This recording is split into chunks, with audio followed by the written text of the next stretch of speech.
பணம் கிடைக்கும் பசி தீரும் என்று எண்ணி ஒரு தீங்கே தேடுகின்றாளே.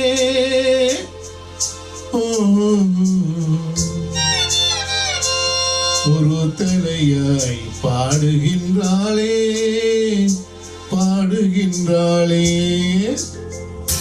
நெற்றினிலே பொட்டும் வைத்தாள் நெஞ்சை அதை தொட்டும் வைத்தாள். நெற்றினிலே பொட்டும் வைத்தாள் நெஞ்சை அதை தொட்டும் வைத்தாள். தொட்டு வைத்த நெஞ்சுக்குள்ளே தூங்குபவர் எவரோ யாரோ. தொட்டு வைத்த நெஞ்சுக்குள்ளே தூங்குபவர் எவரோ யாரோ.